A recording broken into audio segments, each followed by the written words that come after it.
Hey everybody, Scott here for the Digital Guitar Playground.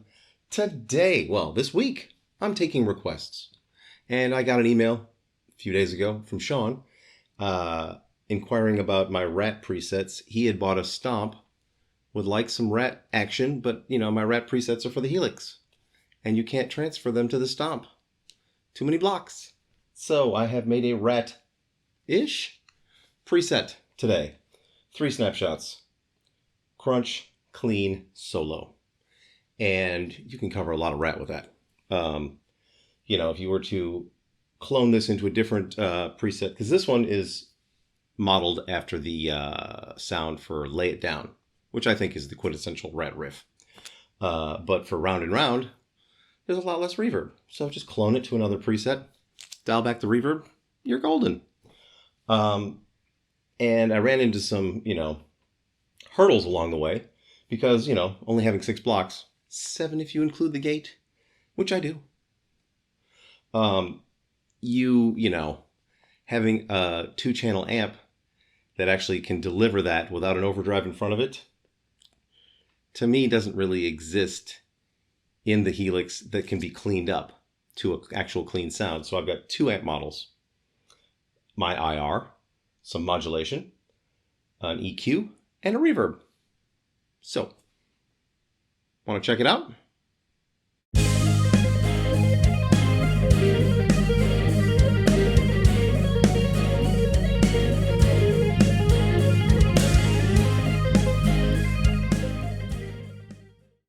Alrighty, here we are over at the Stomp. Let's see what's up with this thing.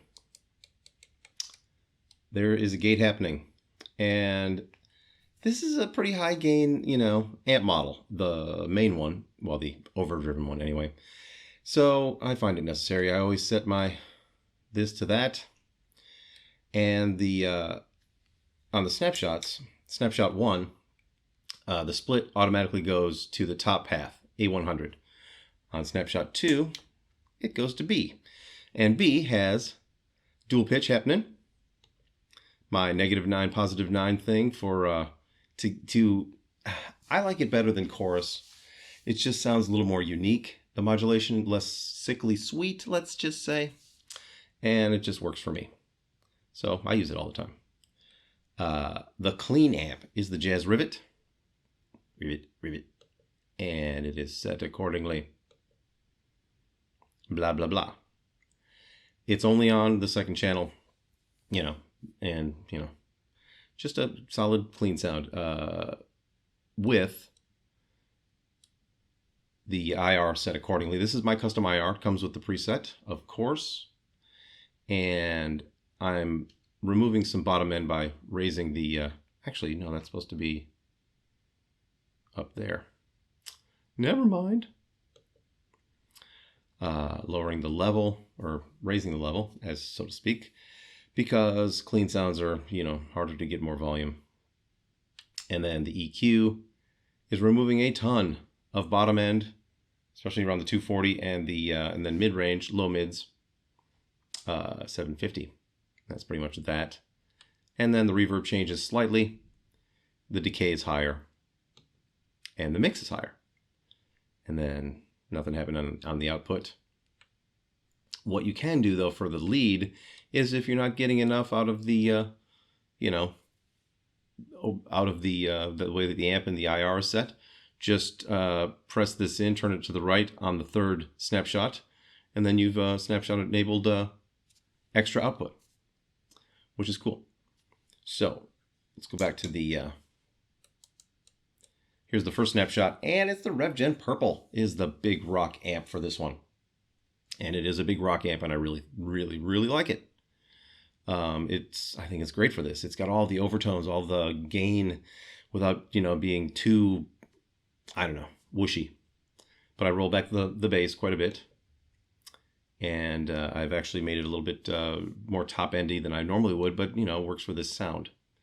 And then on the, the lead snapshot, when you press that, you'll see the changes that are made. These are the main changes that happen. You get more master, more resonance, more aggression, and then also the ripple comes down, and then the bias goes up. And that is my recipe for a great lead sound on any Helix device. Raising up the bias, raising the master, and then what else? Usually I'll do some output volume as well, but on this one I didn't really find that I needed it. But, you might find that you need it. You never know. And the IR is, of course, mine. So going from the rock sound, the crunch rhythm, to the lead, pulling down some bottom end, just because I want to tighten up for solos. And then the lead volume goes up. That happens. Now on the, I'm not changing any EQ on this is the crunch sound. From the crunch sound to the lead sound, it stays the same. And then it also stays the same on the solo. Although you might want to, bring it up or bring it down depending on your personal taste. Would you like to hear it?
There you have it, everybody. Oh, good time, Ratt fun.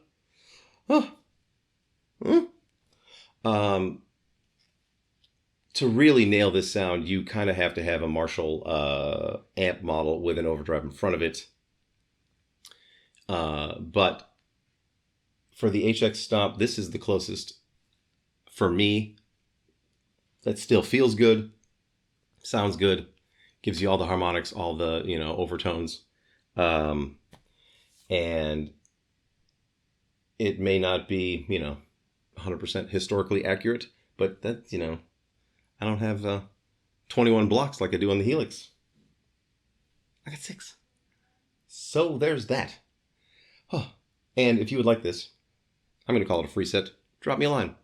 I will send them out over the weekend, because this is going to be a request week. Drop me a line with whatever requests you have for the final 2 videos of the week. I'm going to do one on Wednesday and one on Friday, and I'm going to have to stick to the 3 a week for a while, for the rest of the month at least, because we are moving.